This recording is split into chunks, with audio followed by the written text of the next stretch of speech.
कथा कहती है, शिव महापुराण की कथा कहती है, शिव जी पे चढ़ी हुई, शंकर भगवान पर चढ़ी हुई एक बेलपत्र, आप जब शंकर जी पे चढ़ी हुई बेलपत्र को लेकर अपने घर आते हो,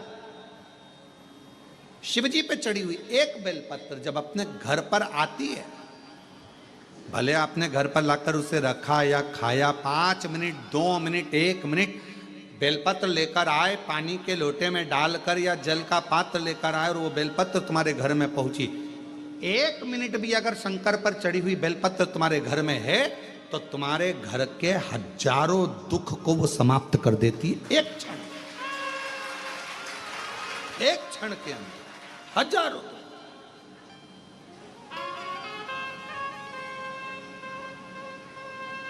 एक पत्र और है, देखिए, अच्छा है, बहुत अच्छा। तो जैसी कामना लाया वो वैसा ही फल पाया, नहीं खाली उसे लौटाया वो मन ही मन हर्षाया, और कर दिया माला माल काशी वाले, लुटा दिया भंडार काशी वाले, लुटा दिया भंडार काशी वाले, कर दिया माला माल काशी वाले। वो शिव है, वो शंकर, वो ओगड़ी, वो दयालु, वो दाता सागर, वो कृपा करने वाला, वो दया करने वाला, वो दया की पूंजी, वो कृपा की पूंजी, करुणा की पूंजी। आप जिस भरोसे से, जिस विश्वास से, जिस आनंद से, जिस भरोसे से, जिस दृढ़ता से, जिस आनंद से उसको पूछते हो, उसको भजते हो, उसका स्मरण करते हो, उसको नाम जाप करते हो, उसको पूछते हो, वो उस रूप में आपके सामने आकर खड़ा हो जाता है। उस रूप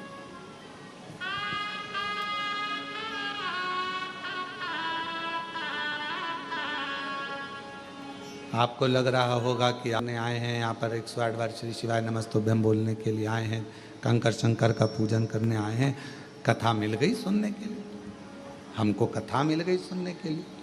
इतने खुश हो रहे हो आप लोग, तो आपको कथा मिल गई सुनने के लिए, पर उससे तो पूछो उसको कितनी तकलीफ हो रही होगी, आ गई अब देना तो पड़ेगा, हो जाना तो पड़ेगा। विचार करो,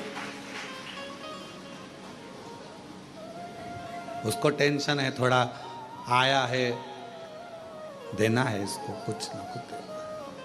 वायव्य संहिता कहती है कि बेलपत्र का पौधा, बेलपत्र जीवन में एक ऊर्जा प्रदान करता है।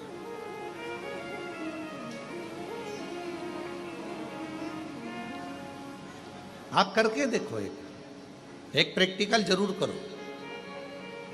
थोड़े दिन अपने घर में एक बेलपत्र के पौधे को रखो, छत पर, गार्डन में, गच्ची पर, बाहर, उसकी सेवा करो, उसका जल चढ़ाओ। फुर्सत मिल जाए तो 2 मिनट बैठकर उसके पास में आप श्री नाम श्री शिवाय नमस्तुभ्यम लीजिए,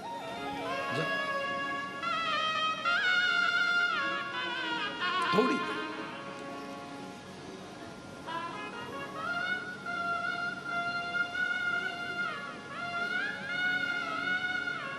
हमारे यहाँ बाबा का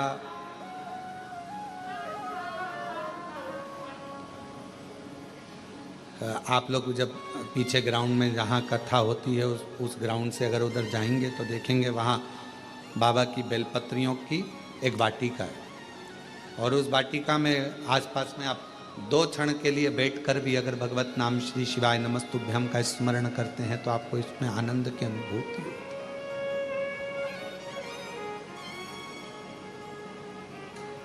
आनंद की अनुभूति होती है शिव नाम से।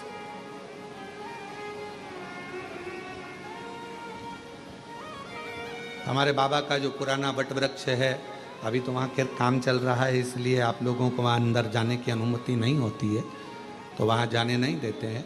पर जो पुराना वट वृक्ष है वहाँ पर भी आप कभी जब वहाँ का काम पूरा हो जाएगा तो आप लोग दर्शन करेंगे। जब आप वहाँ पहुँचेंगे, बैठेंगे, वहाँ की ऊर्जा का स्मरण करेंगे तो आपको ज्ञात होगा।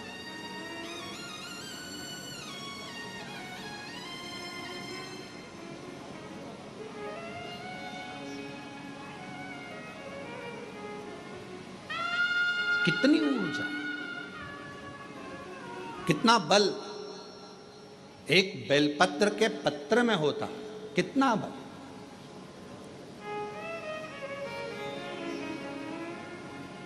और हम सबसे कहेंगे, जिन मेरी बहनों के हाथ कंपन होते हैं, हाथ कांपते, जिन मेरे भाइयों का शरीर कांपता है, थोड़ा थोड़ा कंपन शरीर में होता रहता है, हम उनको भी कहेंगे, उनसे भी निवेदन करें कि अपने जेब में दो जेब होती है, एक जेब में मोबाइल रखो मना नहीं है, एक जेब में पैसा रखो मना नहीं, पर एक जेब में आप शिव जी पे चढ़ी हुई बेलपत्र को रखना प्रारंभ करो, फिर आपके शरीर का स्थिरता धीरे धीरे धीरे धीरे अपने आप पाना प्रारंभ हो। स्थिर, जिनका शरीर कांपता है, डॉक्टर का इलाज करवाओ। डॉक्टर शिव का एक रूप है, दवाइयाँ लो, गोलियाँ लो, जांचें कराओ, पर साथ में कहीं अगर बेलपत्र का पौधा है, बेलपत्र का वृक्ष है, उस बेलपत्र के वृक्ष की छांव में थोड़ी देर बैठकर, बेल के वृक्ष की छांव में बैठकर श्री शिवाय नमस्तुभ्यम का स्मरण करो।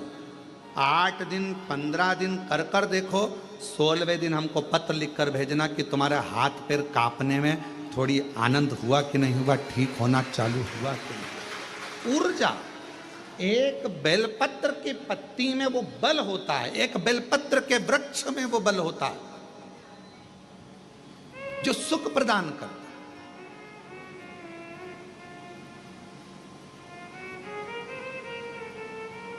जैसे जामुन के वृक्ष की लकड़ी को तुम्हारे घर की पानी की टंकी कितनी भी गंदी हो रही हो, तुम्हारे घर के पानी की टंकी में कितना भी कचरा हो, कितना भी बदबू मार रहा हो, कितनी भी गंदगी हो, एक जामुन की लकड़ी जैसे घर के पानी की टंकी में डाल दी जाती है तो पूरा पानी एकदम क्लीन हो जाता है, साफ हो जाता है। उसी तरह बेलपत्र का एक छोटा सा पत्ता भी हमारे जीवन को ना जाने कितनी सफाइयां कर देता, कितना पाप कर्म, कितना दुख, कितना कष्ट, कितनी तकलीफ है। एक बेलपत्र का पौधा, एक बेलपत्र का पत्ता हमारे जीवन को आनंद दे दे। वायव्य संहिता शिव महापुराण की कथा कर, एक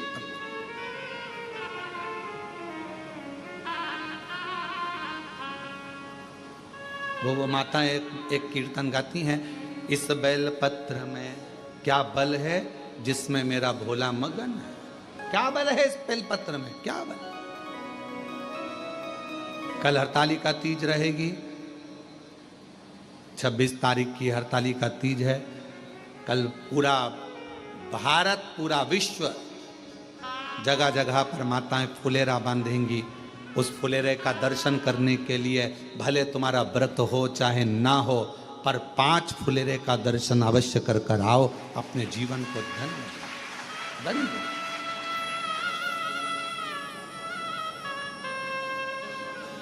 धन्य करो दर्शन।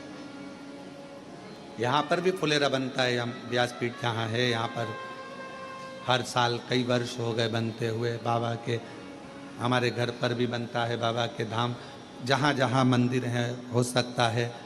हम तो यहाँ तक कहेंगे आप लोगों से, किसी शिव मंदिर में अगर कोई फुलेरा ना बांधे और आपको अगर भगवान सामर्थ्यता दिया है तो कुछ पेड़ों की पत्तियाँ तोड़कर उसको धागे में बांधकर फूल वगैरह लगाकर आप अपनी तरफ से 2 लकड़ियों को या 4 लकड़ियों का कैसा भी बनाकर, या डलिया हो तो डलिया, उसको बांध कर शिव जी के मंदिर में आप ही अपनी तरफ से फुलेरा लटकाया ना, तो भी लकड़ी को एक कपड़े में बांध कर रख दो तो भी सुगंध देती है।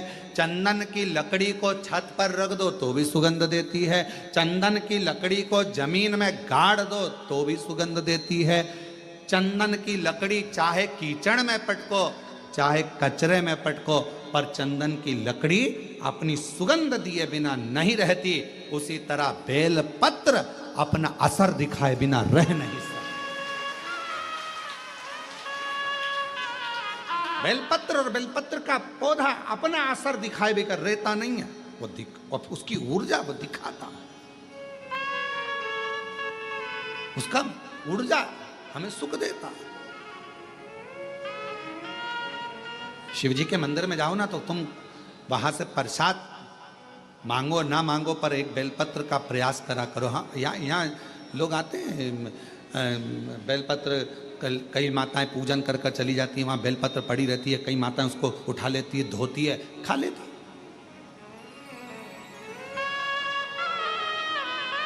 उठा लेती, खाती। कई माता यहाँ का बेलपत्र उनको लगा कि हम वो दूसरे ने पूजन करी। नहीं नहीं, बेलपत्र तो बेलपत्र है ना, शिव तो शिव है ना। किसी ने कह दिया शंकर जी के मंदिर में कौन कैसा बेलपत्र चढ़ा कर गया, कौन की क्या कामना थी, शंकर जी को बेलपत्र चढ़ा कर गया, वो बेलपत्र हम उठा कर लिया, खा लिया तो कोई कष्ट तो। अरे कौन ने कहा कष्ट? बेलपत्र अपना असर दिखाता है।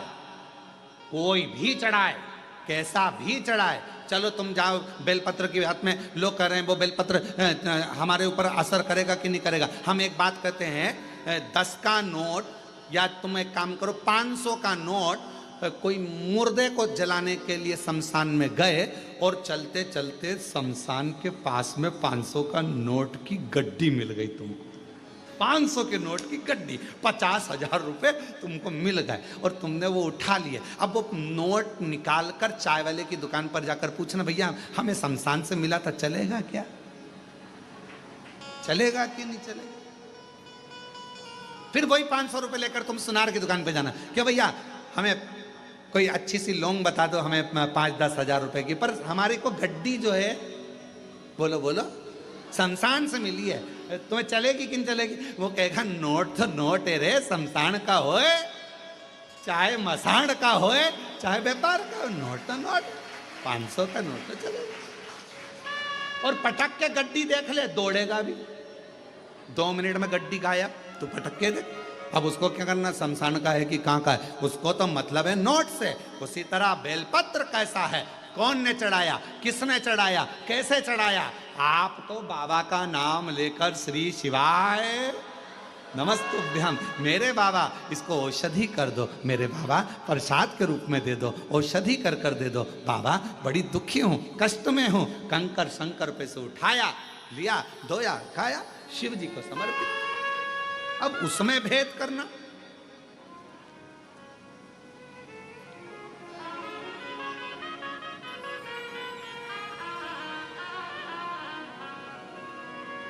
नोट तो नोट है, चाहे वो शमशान में हो, चाहे वो मकान में हो, चाहे वो बंगले में हो, चाहे वो झोपड़े में हो, नोट अपना काम अपनी जगह का। इसलिए निवेदन है, भ्रम में बिल्कुल मत पड़ना। बहुत भ्रम फैला रहे हैं लोग आज के जमाने में। पहले लोग शिव जी को जानते नहीं, मानते नहीं, और अब जब से शिव महापुराण की कथा दुनिया के लोग श्रवण करना चालू करे, तो शिव पुराण के ऊपर शंकर जी पर ज्ञान देने वाले 4 गुने हो गए। ऐसा मत करना, शिव जी रूठ जाएंगे, ये मत करना। शंकर जी के मंदिर में जाओ तो ऐसा करो, शिव जी के मंदिर में गए हो तो जल मत पी। ज्ञान देने वाले शंकर जी के प्रति दुनिया ढेर सारी हो जाएगी। जब सोशल मीडिया खोलोगे, इंस्टाग्राम खोलोगे, व्हाट्सएप खोलोगे, फेसबुक खोलोगे, तुम्हें ढेर सारे मिल जाएंगे, शिव जी का ऐसा, शिव जी का वैसा। कहीं मत पढ़ो, तुम तो तुम्हारे पास में गीता प्रेस गोरखपुर की शिव पुराण लेकर आओ, घर में पढ़ो और अध्ययन करो। और जब कुबेरेश्वर बाबा की कृपा हो जाए और कभी तुम्हारे को टीवी पर कथा श्रवण करने को बाबा कुबेर भंडारी की सुनने को मिल जाए तो उस पर स्मरण करो कि बाबा ने हमको क्या किया। उसको सुनो, भटकना नहीं है।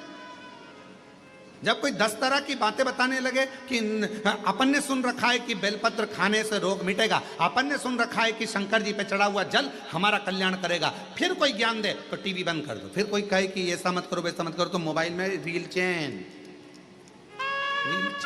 फिर अपने को नहीं लगे, क्योंकि अपना विश्वास टूटता, अपना भरोसा टूटता। एक तरफ तो हम भरोसा कर रहे हैं कि हमारा शंकर हमारे दुख हरेगा, और दूसरी तरफ हमने किसी के मुंह से ऐसा सुन लिया, फिर हमारा भरोसा टूट गया, ऐसा करूंगी तो ऐसा हो गया, मतलब मन फिर दो हो गए, फिर डोल गए। अभी तक एक मन था, मतलब जिससे प्रेम करा उसके प्रति तुम्हारा इतना समर्पण हो गया कि नहीं शादी करूंगी तो तेर से ही करूंगी, भले तू भेंगा हो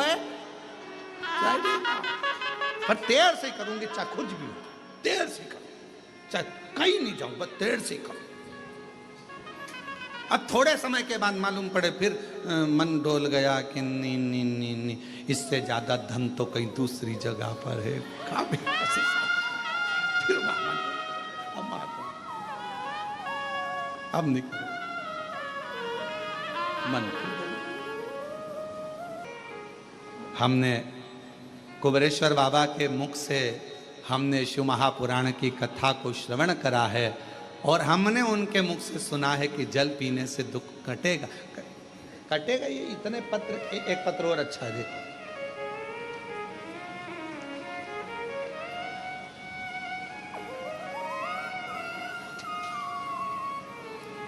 अभी कुछ समय बाद हम यहाँ पर एक बड़ा एक रूम बना रहे हैं कांच का, जितने पत्र बाहर भी पढ़ते हैं कथाओं में, और जितने पत्र यहाँ आते हैं जिन जिनको बाबा ने कृपा करी, उन सब के पत्र, आप कहाँ हो उससे मतलब नहीं, आपका पत्र मेरे बाबा के दरवाजे पर हमेशा आपके रूप में रहेगा। ये पत्र इकट्ठे करें।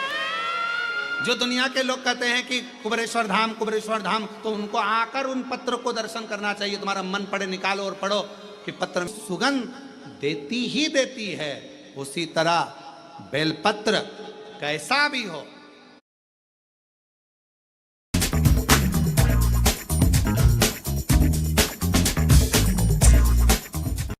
भी हो, वो हमको फल देता ही देता है। उसका आनंद हमारी जिंदगी में सुख प्रदान करता है। इसलिए तेरे डमरू की धुन सुन के मैं काशी नगरिया हूँ, तेरे डमरू की धुन सुन के मैं काशी नगरिया हूँ, तेरे डमरू की धुन सुन के मैं काशी नगरिया हूँ, तेरे